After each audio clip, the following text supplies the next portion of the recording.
what it feels like to stand on top of the world? This.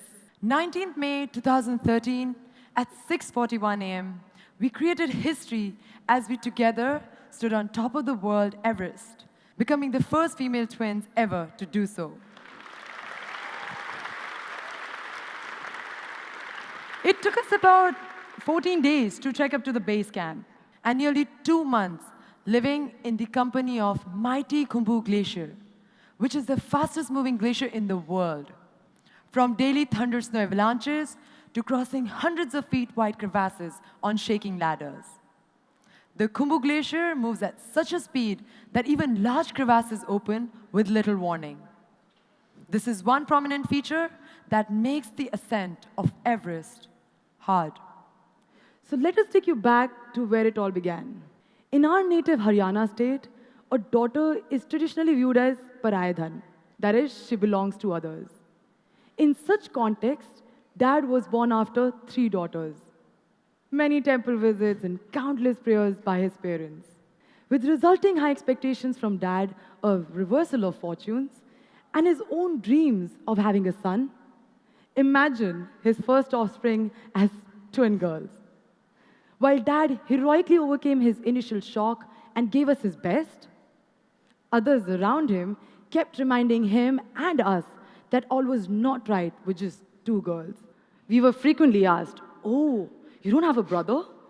Why didn't your parents try for a son?" And we slowly awoke to a whole new reality.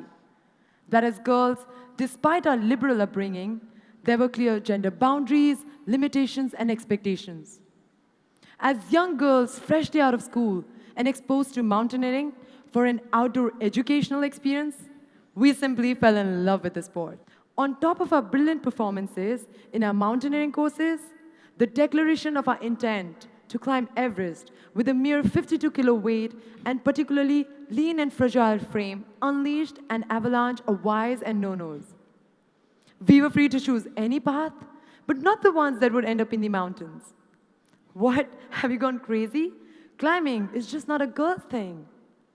We discovered that when a girl climbs a peak, she carries with her a gender backpack that is filled with fears, doubts, and disapproval. Tashi and I certainly felt that backpack when we summited Everest, which causes lots of pain, especially when you're up 29,000 feet. So you wonder, what other adventures did we embark on next? Well, the highest peaks of other 6 continents, altogether the 7 summits, and ski to the North and South Pole. So let the journey begin. Mount Everest. Few hundred meters from Everest summit, I almost retreated due to much fewer technical snag in my oxygen cylinder, which caused me to hallucinate. I couldn't see clearly or think straight. My body became numb. And with every step I took, I had to wait for 5 seconds to regain a breath.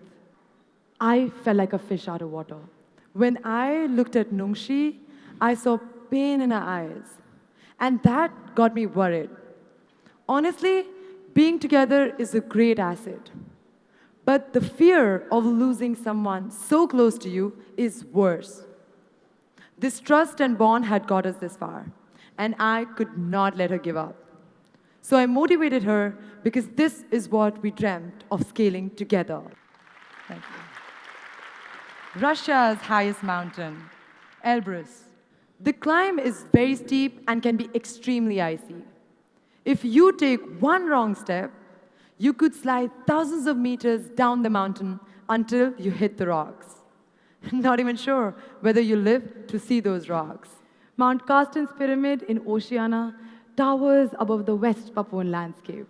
When we say the word climbing, you probably picture ice axes and glacial travel.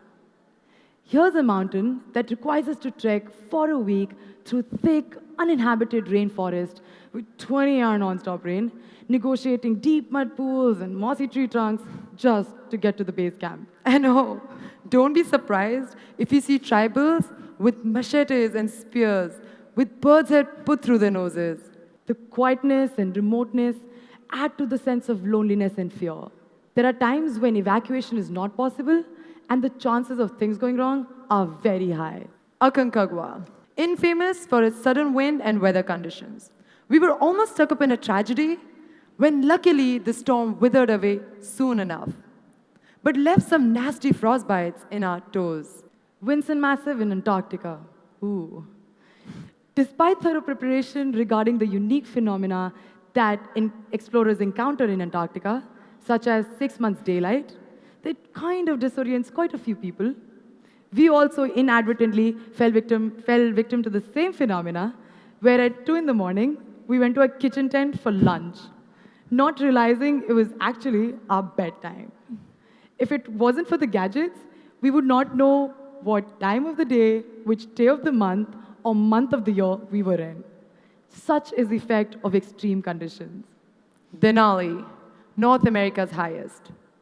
When we reached 14,000 feet high camp on Denali, the mountain was caught in the longest and the severest storm.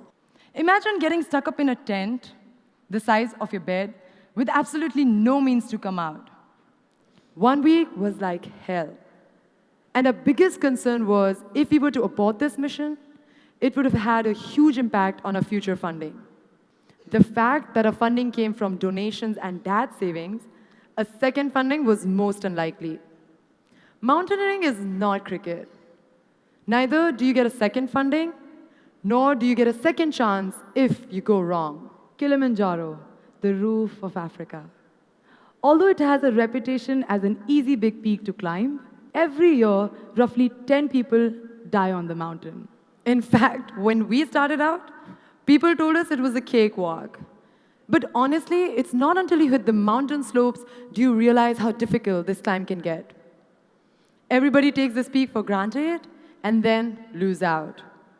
To us, climbing is just not about standing on the summit. It's about the journey. It's about the people we meet, the friends we make, and share that was close moments with, and plan future adventures. Future adventures, you said? North and South Pole. How would you feel if you were locked inside a freezer at minus 30-degree temperature for a whole week? That's how we felt.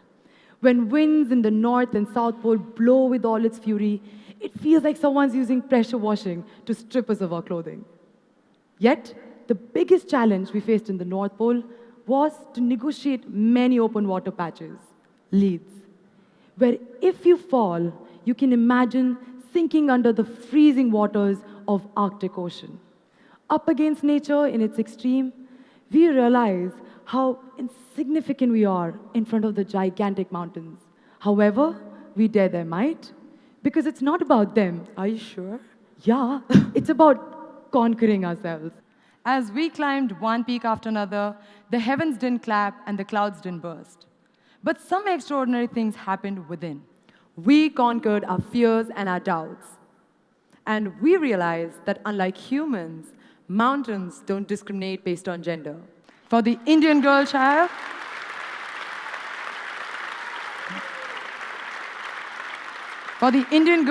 who have innumerable mountains to climb, even merely to survive, we named our 7th summit mission as Gender Equality Now, Fight Against Female Feticide.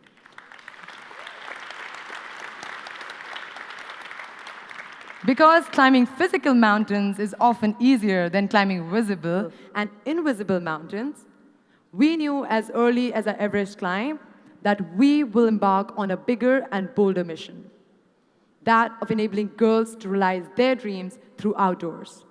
And to encourage mindful living, to draw attention to utter callousness that's leading our planet to the brink of extinction, which we aim to accomplish through our foundation.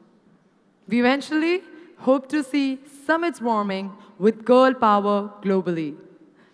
Our own physical adventures aren't over yet. When we are asked what next, we jokingly reply, "Ye to sirf trailer tha, film to abhi baki hai." We will continue to push boundaries and to climb bigger and tougher peaks. We'll climb to replace the old contents of the gender backpack with the most powerful tools of empathy, compassion, and approval. We'll climb to urge parents to treat their daughters equal, to greet their dreams with a wow and not a why. Then set about enabling those dreams, you will see magic unfold. We'll climb to win on behalf of all the girls who have the will and the potential, but are limited by gender norms. We'll climb so that every girl can turn around and say, I can do anything. And finally, we'll climb because we love it. Thank you.